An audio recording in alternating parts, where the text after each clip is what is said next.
Manever I say ma PENDREAM TV. PENDREAM TV there, Asiedu yopo. The NDC and its candidate, John Dramani Mahama, have been rejected twice by the Ghanaian people. Yet still, with the same candidates, you want to return to office. Why?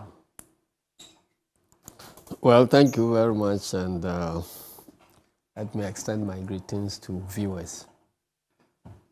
You see, the only constant in nature is change. And in any political environment, nothing is constant. If there were situations in the past when a particular election was taking place, people vote based on the environment at that time. And the environment keeps changing. Right. That is why some candidates can lose election maybe 3 times, 4 times, and eventually become winners. Why must Why it be? you talk about? Why must it be the NDC and John Dramani Mahama again? It is not NDC and John Dramani Mahama. It was first NPP and Nanado.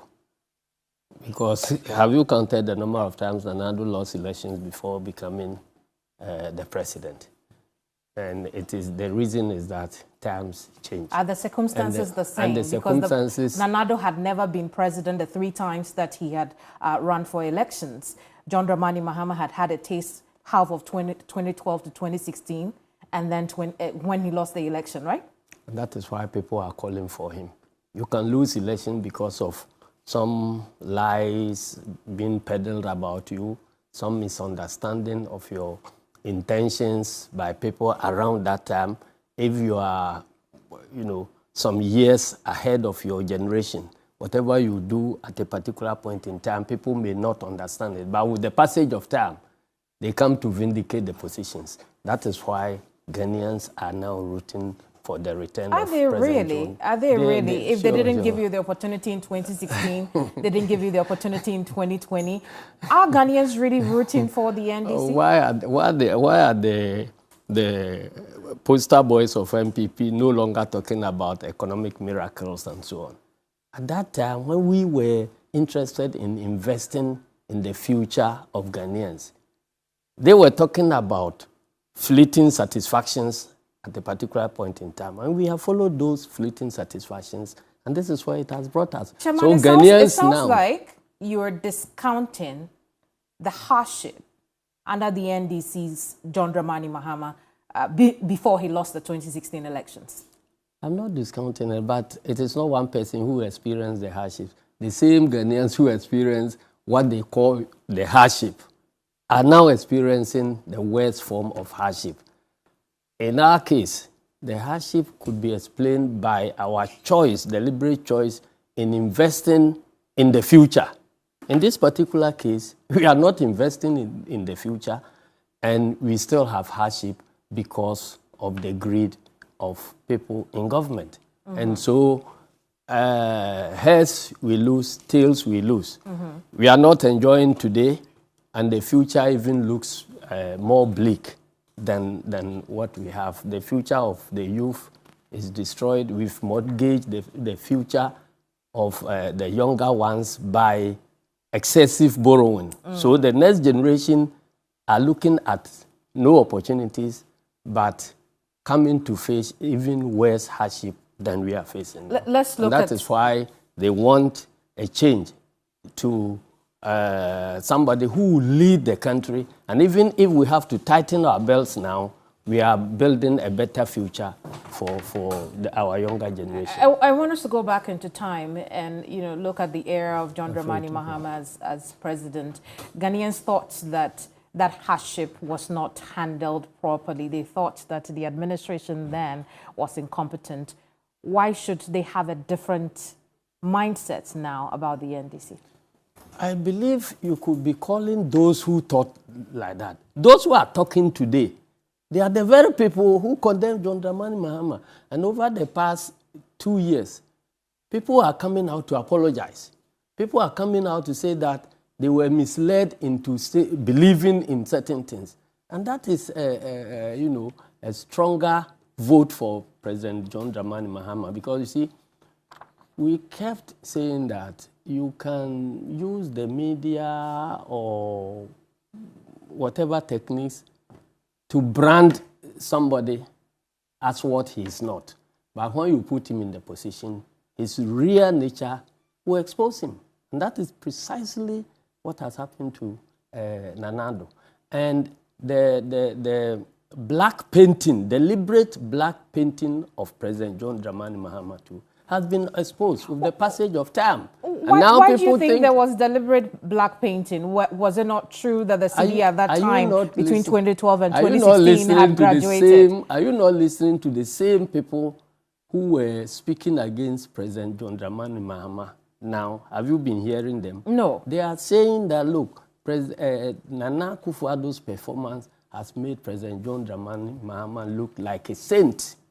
And there are others who have been coming, particularly in diaspora. He said that, look, you came to paint this man as the worst thing that has ever happened to Ghanaians. And Chairman, what I'm confused about is whether you're admitting that, there were failures under your administration, under the NDC in 2016, up until it lost the election in 2016. However, what we see now is worse off. No, that is not the point at all. What I'm talking about is that there were hardships. And it is not now that we are admitting that there were hardships. We admitted the hardships at that time. But we said that the hardships are being brought about because of our investment into the future.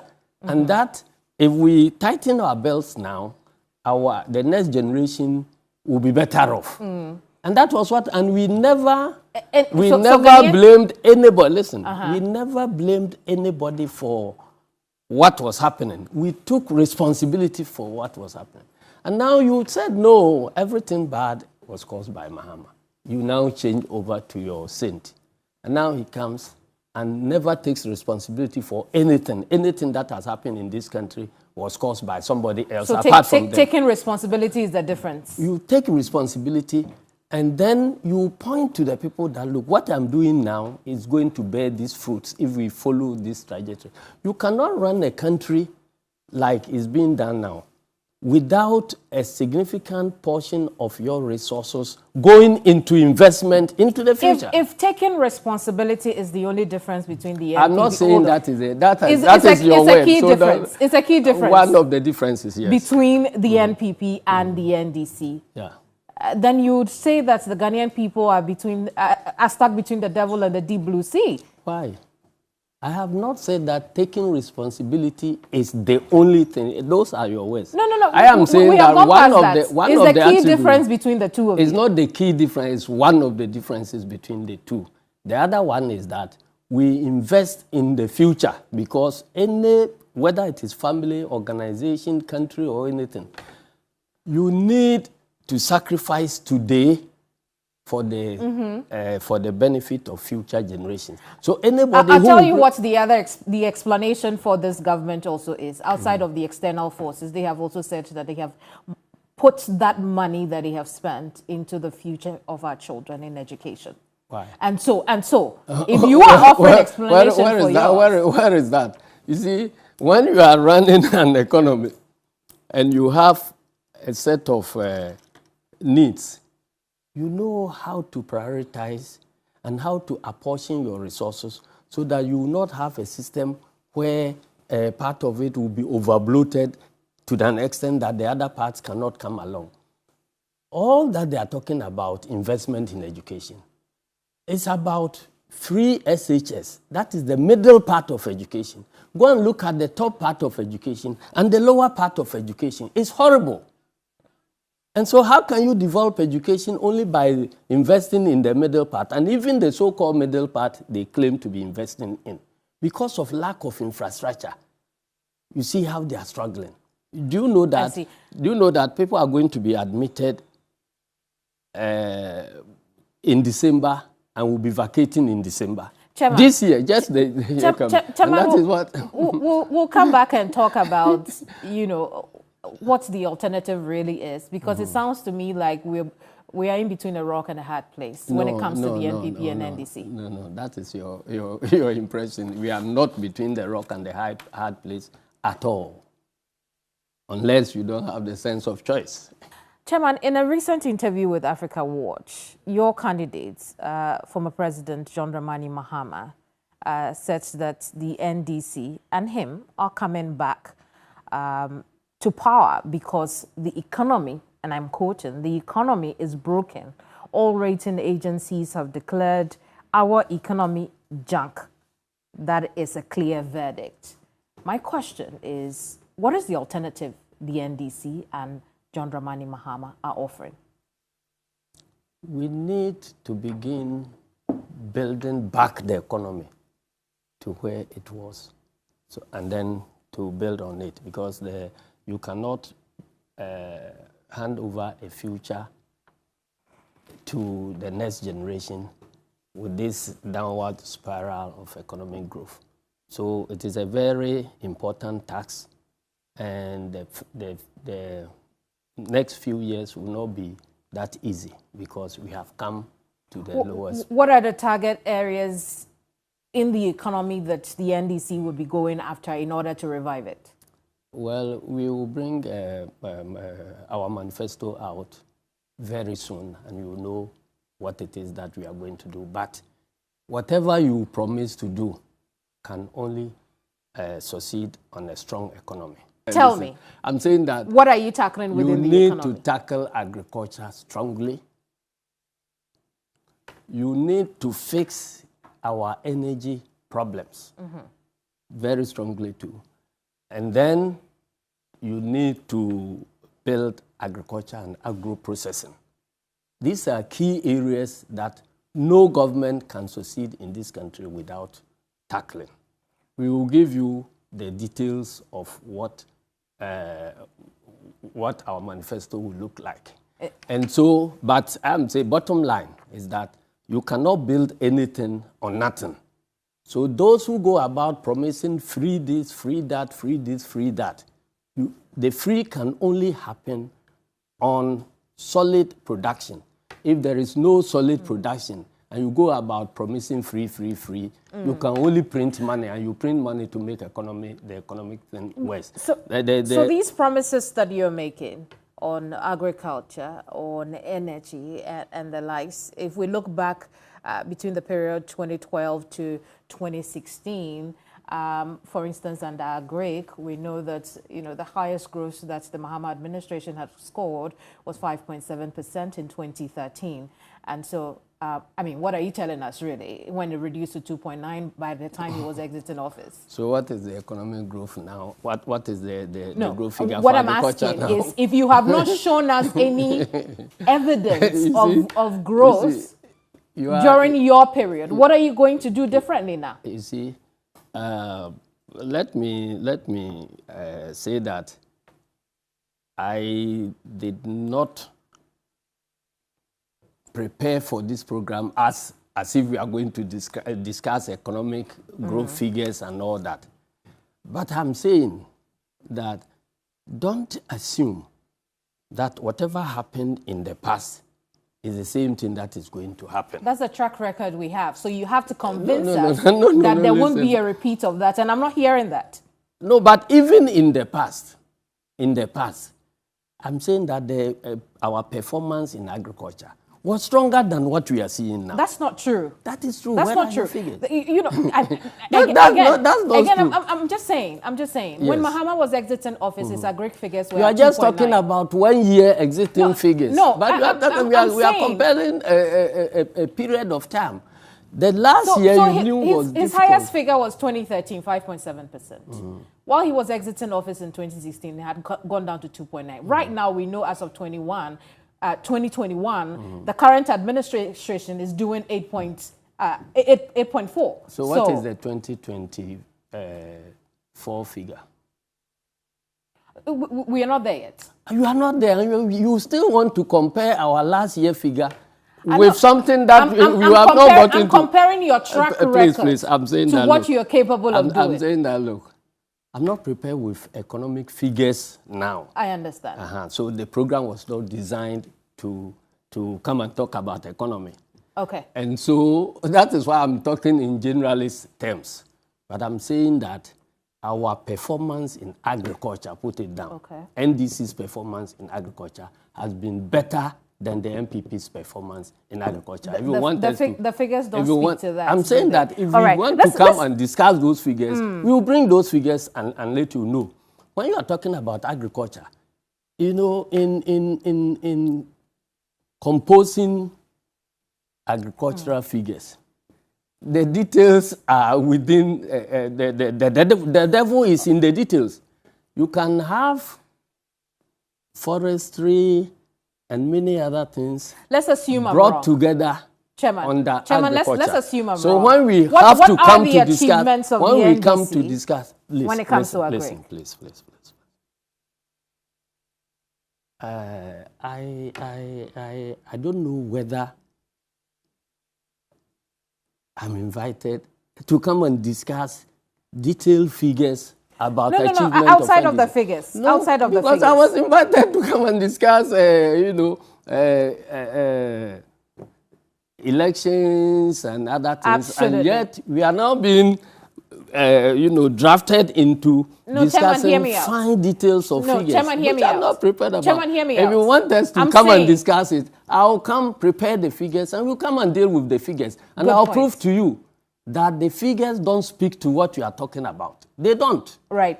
Chairman, even if I'm not able to just mention the figures year by year and all others, at least I have a global picture. And that global picture, I was hoping you paint to us. I'm telling you that our I'm asking you. hold on. Hang on. I'm asking you. I'm asking you. Don't give me figures. I'm only asking that what are the true achievements, tangible achievements of the NDC under a GRIC? You don't have to give me figures. I am saying that food prices were cheaper on the NDC.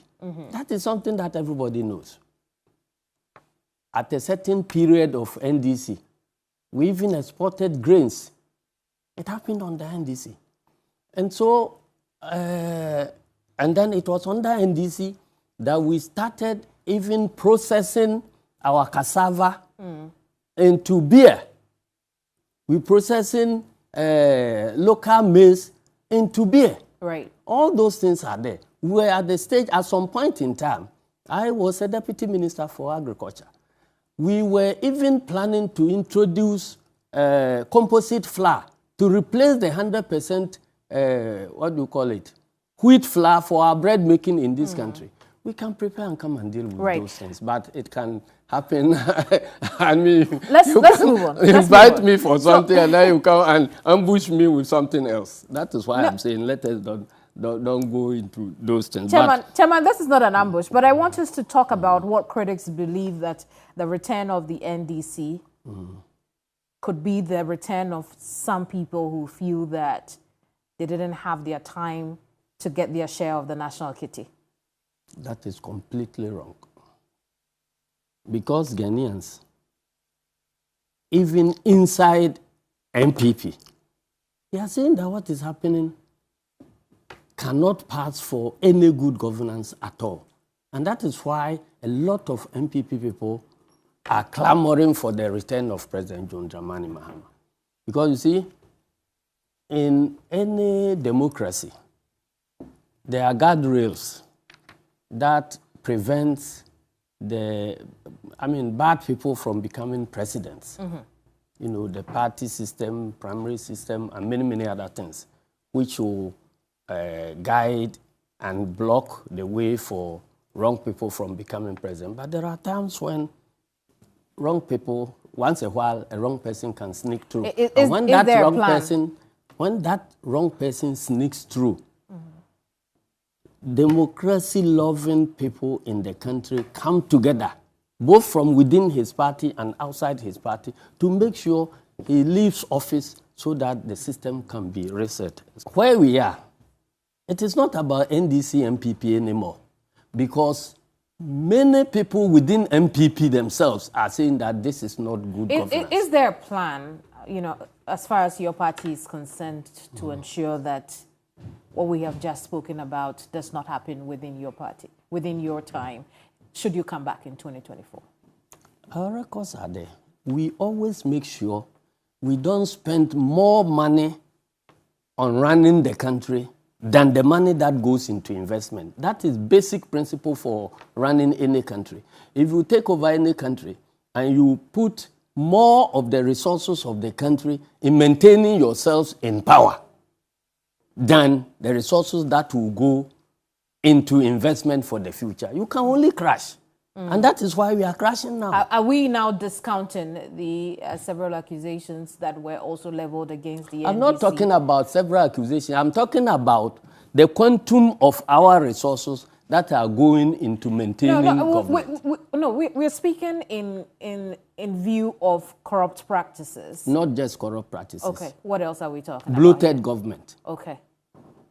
Appointing people who are doing practically next to nothing. The NDC didn't do that. So if you put, that's why I'm saying you talk about the quantum. When you put the amount of money that should go into investment against the amount of money that maintains the government, and you see that the one that you need to maintain the government is far higher than the one that will go into investment to generate growth, you are in trouble. You can't pay your debts, and that is where we are. So, Chairman, what I'm asking is there a plan to ensure that the NDC does not do that? Is there a plan to ensure that the accusations we've had against the NDC in the past? We have never done that. And yet, people were using the media to paint a picture that that was what we were doing. During NDC time, did you hear the nation ever defaulting on its debt obligations? No. I'll flip the question to you. During NDC's time, were there accusations of corruption? I'm not talking about... Yes, there were accusations of corruption. Of course, in every government since independence, there have always been accusations of corruption. So what's the plan to ensure that the people who are coming in with you in 2024, if that is the case, do not sink their teeth in the national kitty? If they are afraid that they will be dealt with, they will be punished, and will not be treated as cronies, and though it's like your thief versus my thief. This is our thief, so protect him. That is their thief, let's punish him. You can't fight corruption. We fight corruption from within us and then use that yardstick to fight corruption from outside. But if the fight against corruption is reduced into fighting their thief and protecting our thief, then you can't succeed. And that is what is happening currently. I see. Let's talk about... So that is what should change. If anybody is talking about fighting corruption, let the fight begin. I want us to talk about... I want us to talk about the NDCs. Protecting your proteges and then trying to look for corrupt people from your opponents. That will not... Let's talk about the NDC's seeming interest in Dr. Bawumia as, candidate for the NPP, and seeming disinterest, rather, as the candidate for the NPP. It would seem that the NDC is afraid of Dr. Bawumia on the ticket of the NPP. We, as a political party, have never taken any position about our preference of candidates from the NPP side, because we don't take those decisions. How do you think your candidates, former President John Dramani Mahama, measures up against the Vice President, Dr. Mahmoud Bawumia? I'm not interested in limiting President John Mahama, comparing President John Mahama with Bawumia. My position, if you care to know, our position is that whoever comes will be defeated by President Mahama.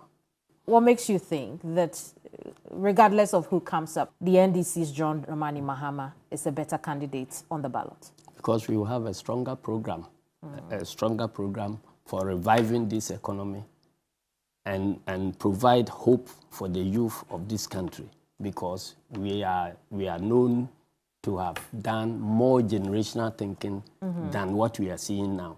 We are seeing empty sloganeering that will attract clapping momentarily, even if the following day we will have to be crying. That is not the way to run a country.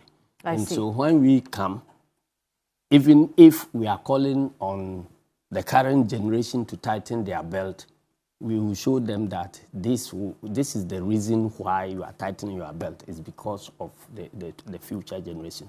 You cannot continue to live in a situation where now the future of the current, the future of this country, we are handing over to the younger ones. It's debt, unsustainable debt that they cannot pay. We are consuming today and pushing the burden of paying for our current consumption on the future generations. It is unfair. We are destroying the environment today and looking for resources, gold, whatever, and so on, and then pushing the mess, the environmental mess, to future generations. Right. That is also not good. And many other things. So let's begin thinking about how our country will look like in future. And when we are taking decisions today, let us be mindful about what future we are bequeathing Despite what you have just told us, the NPP General Secretary last week on this program told us that, and I'm quoting, "I can assure you that after our presidential candidate has laid down his vision for Ghanaians, any negative thought about the NPP will be revised." We have heard this before. His predecessor told us that by the end of their first term, we will be importing youth from other countries to come and work here because we will run short of labor. John Boadu is on record to have said it. So what is new about JFK saying something like that? I want to know what the NDC envisions the 2024 elections to be. Do you expect it to be a tightly contested race?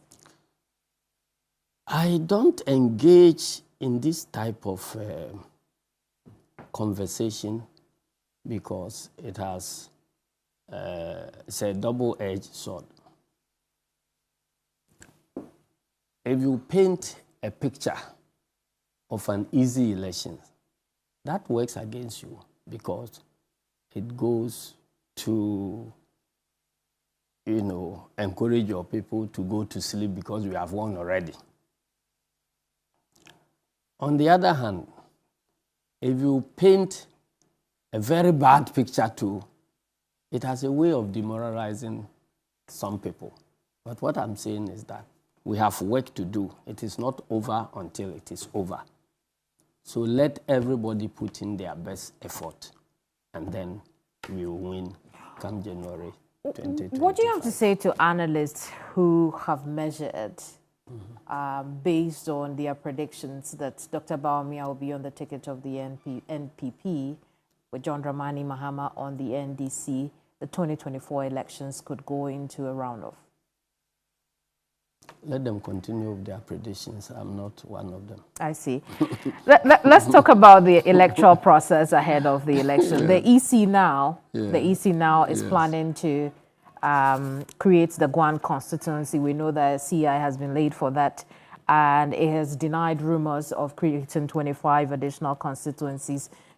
Is the party content with the move to properly give some name to Sal?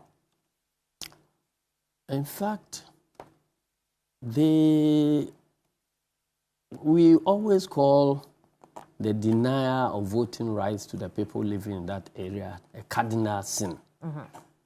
And so if somebody repents of their sin and want to do the right thing, we can only congratulate them. Right.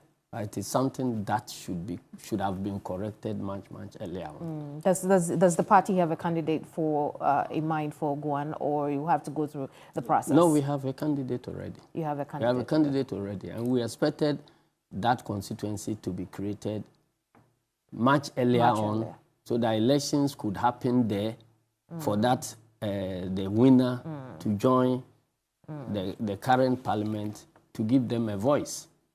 I don't know what happened, and they kept delaying it up to today. So the whole process of denying them the right to participate in the 2020 election has been wrong, very unconstitutional, and very undemocratic.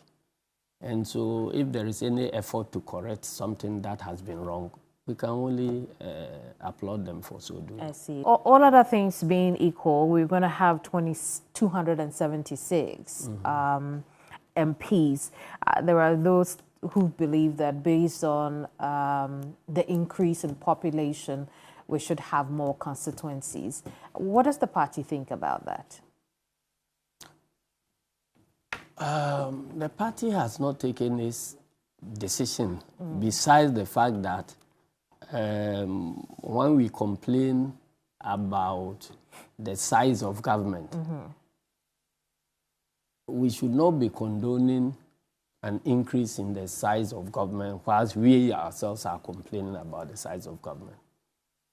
For some of us, we think that even the 276 are way too high for our type of, country. Right.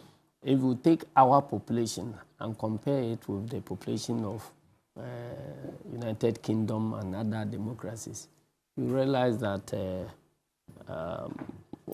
we are carrying too many MPs. If I had my if I had my way, I would have preferred Ghana running with the 200 MPs that we projected when we were writing the Constitution.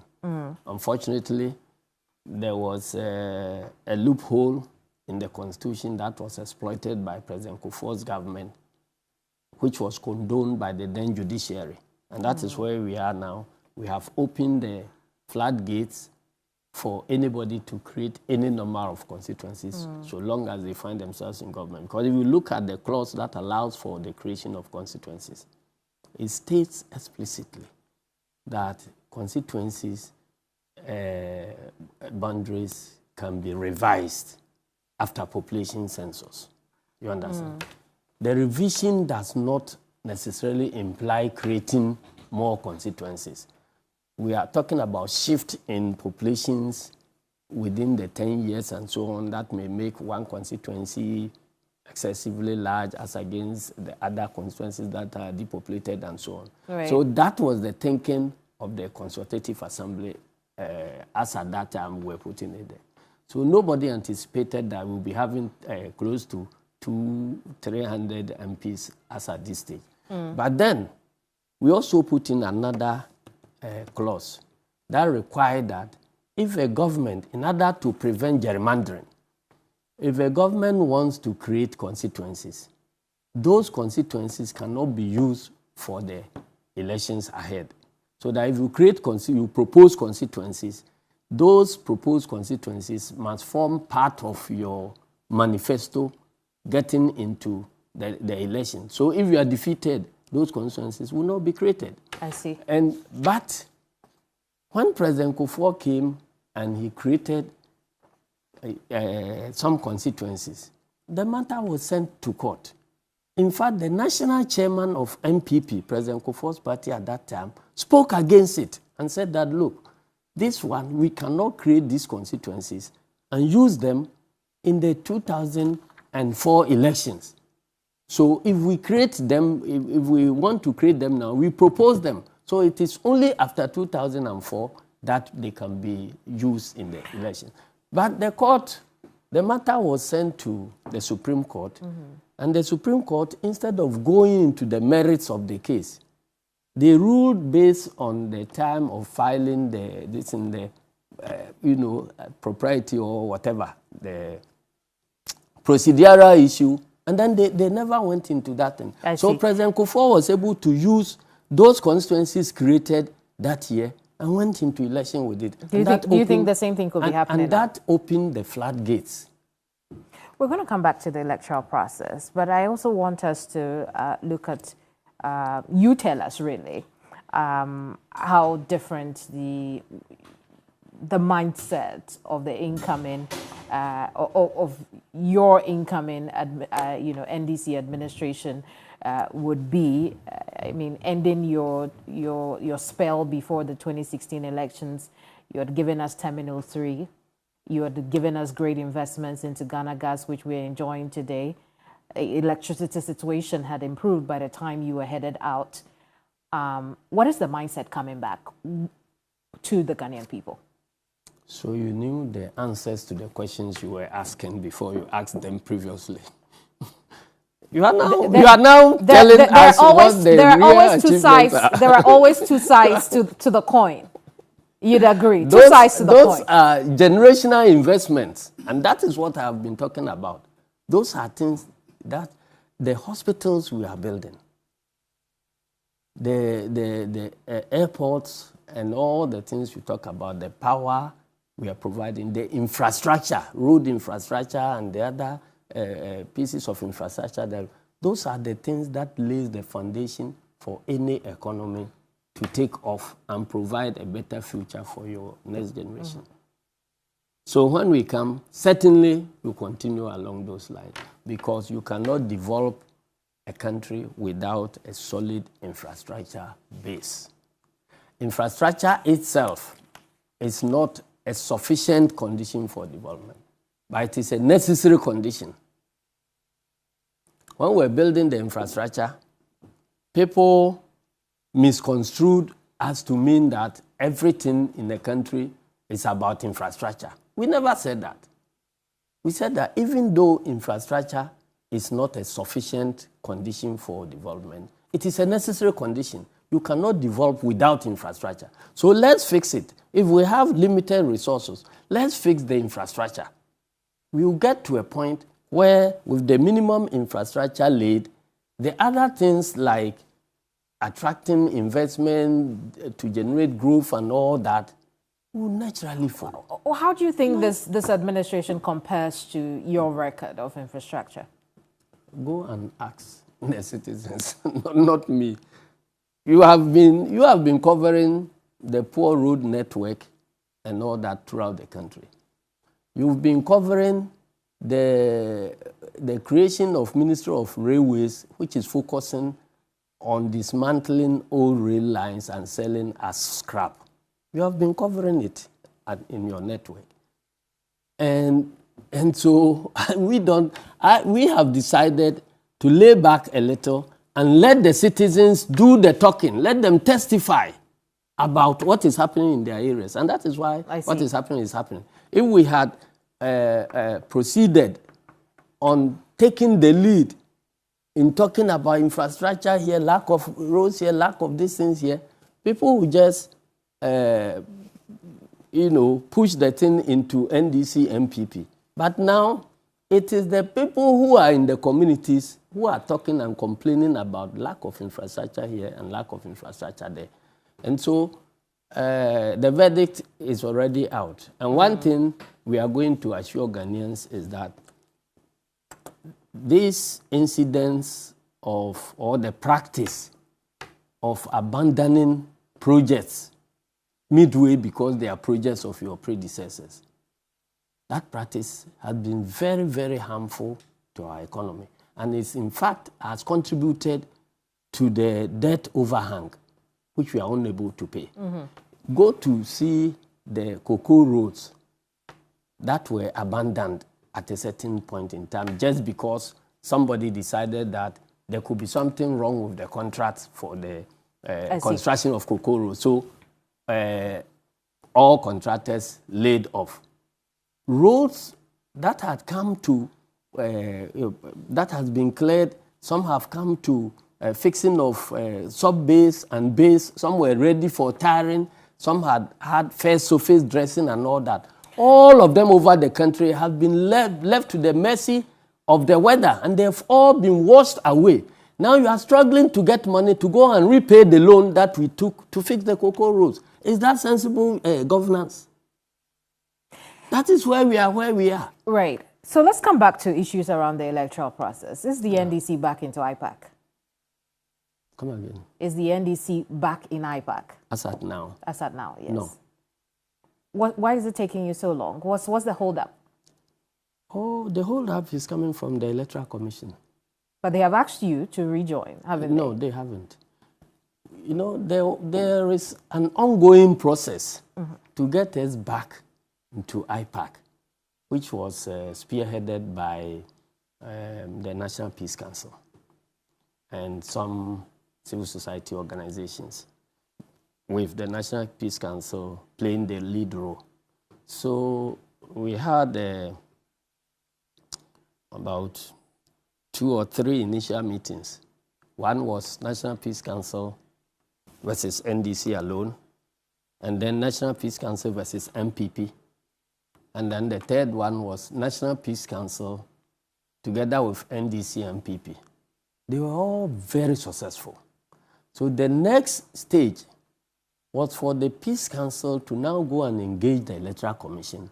Then after that, the last meeting would have been all the parties together with Peace Council and Electoral Commission to iron out those differences.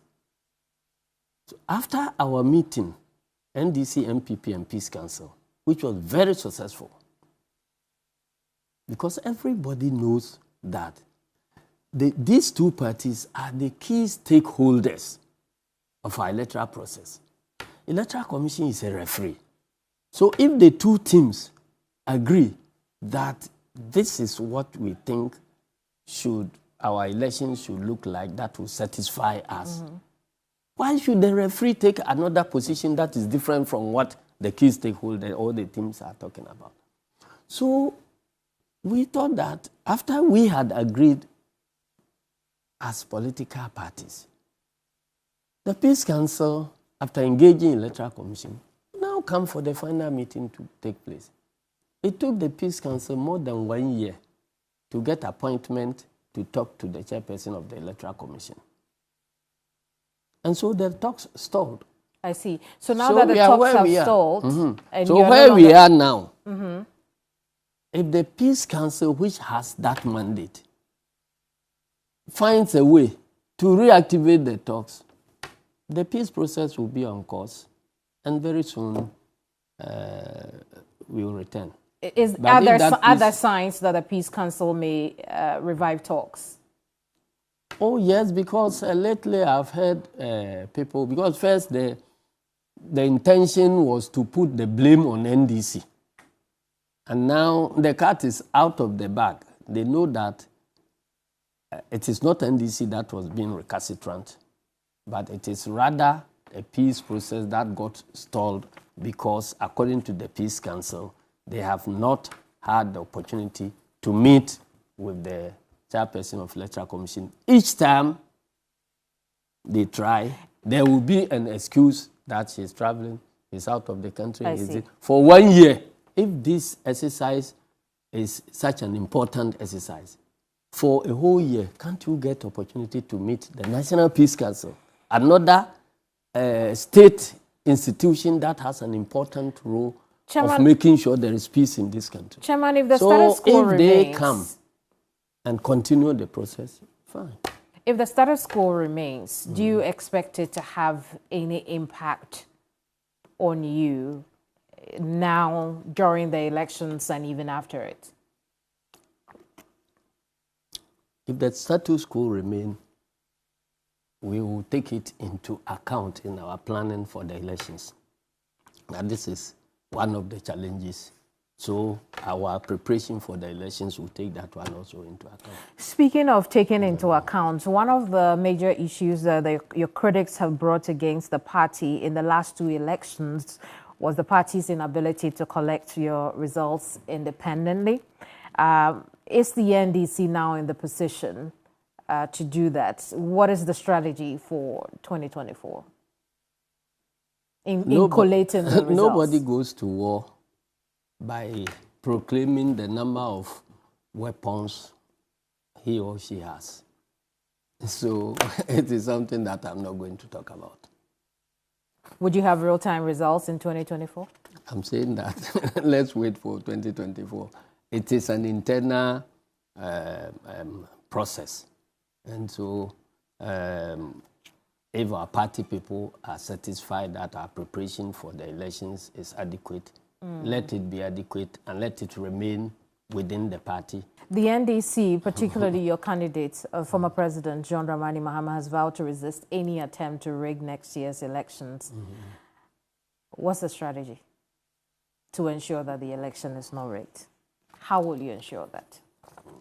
Again, I'm not going to tell you that we are coming to fight you. Tomorrow we will come with a bow or arrow or a shotgun.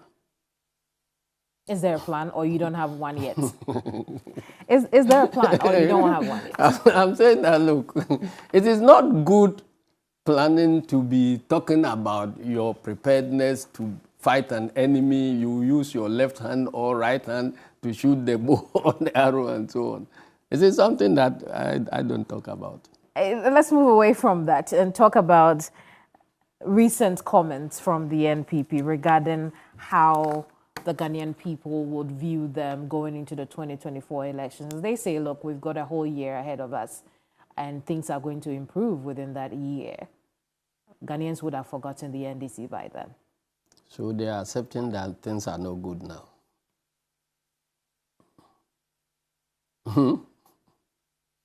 You are talking now, you are hoping to improve. So the assumption is that you now agree that things are no good. Absolutely. They accept that things are no good. And they think that by the time it's December 2024, things would have improved and Ghanaians would have forgotten the NDC. We wish them well. Well, so if things have improved, then what else would the NDC be holding the NPP to? Are you saying that in countries where there is double-digit economic growth, there is no change of government in any election? Again, I'm asking that question because you see, the economy is just part of the, what do you call it? Part of the problems you deal with in a campaign. It's not the only thing that features in a campaign. So what else would you be holding the NPP to account? It's bad governance.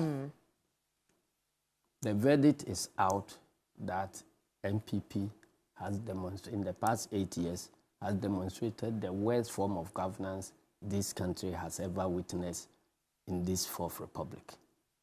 And so, bad governance is a major issue that is going to feature in the next election. You understand?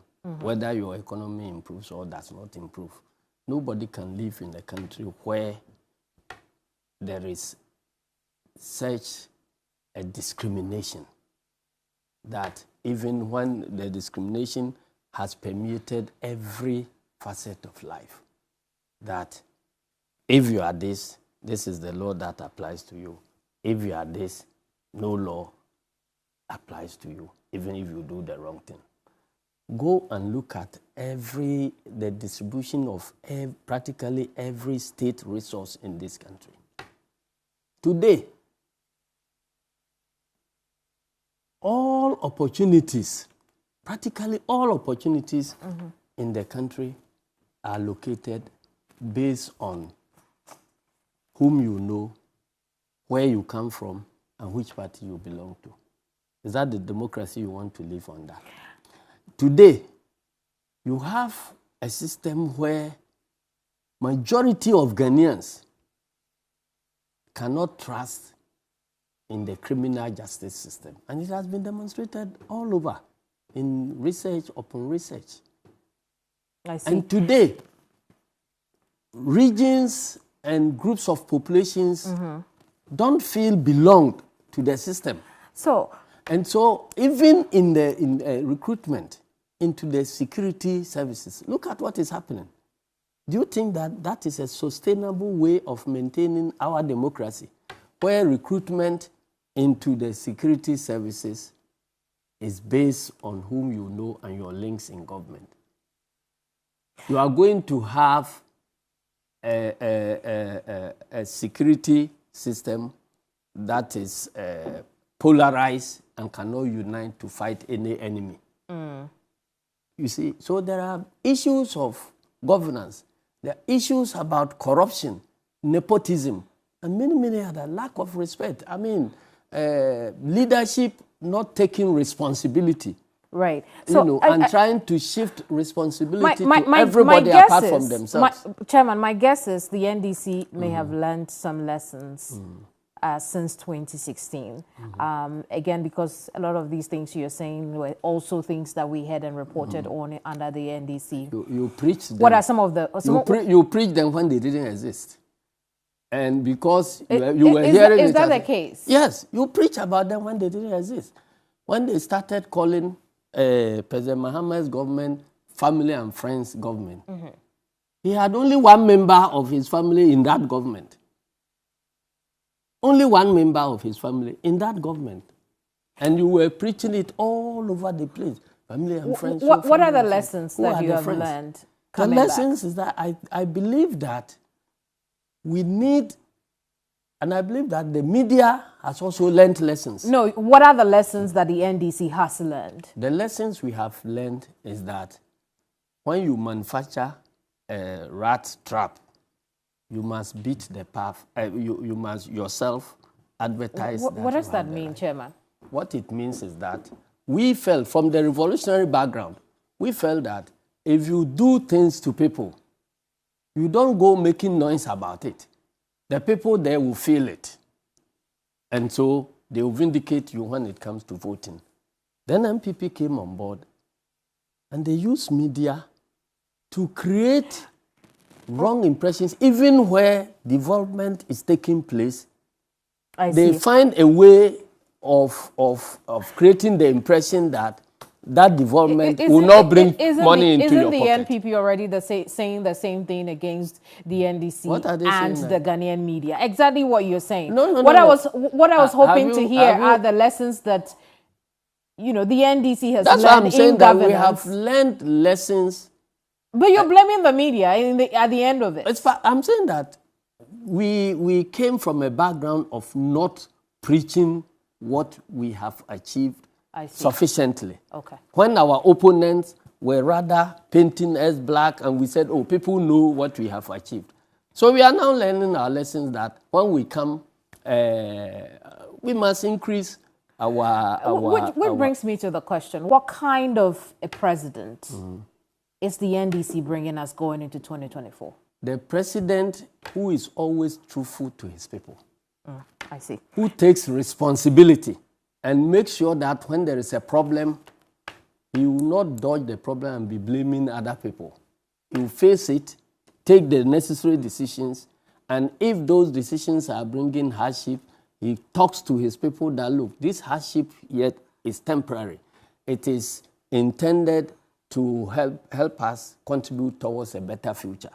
And so that is the president we are bringing. And we are bringing a president with foresight, who knows that when I need to do free secondary education, I need to provide the infrastructure. I'm looking at the resources that are available in the country. And so this is the way we should approach it so that we don't go and hit the wall and now begin to come back. But let me come back and explain to you why I'm saying that you are responsible. When President Mahama spoke to the media in South Africa about the way he's being criticized, is he not worried, does he have a sound sleep? And he said that, oh, now as for criticism, he has developed the shock absorbers to absorb criticism. So it's like a dead goat who doesn't fear a cutlass. Then you take it to mean that if you criticize him, Chairman, he will never listen to you. That was what you media people projected. And then, Chairman, the former president is only now explaining himself. No, we explained it at that time. We explained. This interview was conducted when he was in South Africa. It wasn't even in Ghana. Then on the case of the other one you are talking about, the dead goat syndrome, and the other one where he said that, look, if you have not, those who have sat on the saddle know where it pinches. So Bawumia should be careful because he had not sat on this seat before. It was taken out of context and projected as if because he's a president, then nobody who has been a president can criticize him. Are there any changes? That was completely wrong. Are there any changes that you hope that the former president himself, on that personal level as the number one person in this country, should that be the case in 2024? I'm saying that those things you are accusing him of, it was your problem. You took what he said out of context and believed that it meant that he was a president who does not accept. It seems you are now taking me out of context. What I'm asking is, Are there some personal lessons that you feel that John Dramani Mahama should have learned going into 2024, and what would those be? Well, I believe that he has known human beings better. So in his next government... Human beings, like who would Ghanaians, fall within that? Generally Ghanaians. I see. You know, when you are in power, it's a different thing, the set of friends you have. When you are outside power, you see the set of friends, whether they are lawyer or not lawyer. So when he was in office, he didn't know us too well. These are things, nobody knows human beings perfectly until they die, the day they drop dead. Every day we learn something new about human beings. Every day we learn something new about friends and opponents and so on. Chairman, so how would you describe cohesion in your party at the moment? Oh, it's as cohesive as any political party could be, which is poised on winning power. I see. This is despite the ouster of your parliamentary leaders, which the party has failed to really speak about. What is it about? This is not the first time we are changing parliamentary leadership. So if no, I didn't say change. I said ouster, because that was the impression that the people who had been removed created, and they chose not to talk about the matter. How did the party deal with it to ensure that, and I'm saying that the cohesiveness? As far as I'm concerned, that is nothing new. And we will continue changing leadership. If we are in government, we will continue changing ministers. Reshuffle is a natural part of governance. They mind the same way as a coach handling a team in a match. The reason the coach will be on the touchline watching the match is that there may be bad days for particular players, they may be good, but certain occasions they may... So what I'm saying so is when that the removal of Haruna Idrisu as leader of your side in parliament did not go down well with not only himself, but his tenure of leaders, co-leaders as well. Is the party sweeping that under the carpet going into the elections? Have you ever called anybody who has been reshuffled in government before to find I didn't out have to. whether they like it or not? I'm saying that, listen, governance is not about satisfying friends. Governance is about watching and making the right changes at the right time. So if we are working in the interest of a collective, you shouldn't be worried about, personal complaints here and there. Have names come up? I'm saying for that. the vice presidential candidate. Have you seen our party constitution? Absolutely. And, John Dramani Mahama is supposed to make the choice in conjunction with the Council of Elders. What I'm asking you now, do you have some anywhere, names come up yet? And so, is it in the constitution that I am the one they will bring names to, so the names will come up to me and I'll make a choice? No, you say John Dramani Mahama. No, I haven't said you are making the choice. And so where are you talking about names coming up? Chairman, hear me out. Chairman, hear me out. Yes. I haven't said that you are going to make the choice. Yes. What I'm asking is, what are the discussions around a vice presidential candidate for There is the no discussion NDC? as far as I'm aware now. Thank you for coming. You are welcome. Chairman Johnson Asiedu Nketia. He's the General Johnson Asiedu Nketia. He is the chairman of the National Democratic Congress, the biggest opposition party in Ghana. They are hoping to come back into office in 2024. The election race have begun. PENDREAM TV. Now, so far so good. Say open online portal e Ghana. Nipa share, nipa follow, nipa comment here. To my best of knowledge, without any biases, PENDREAM TV.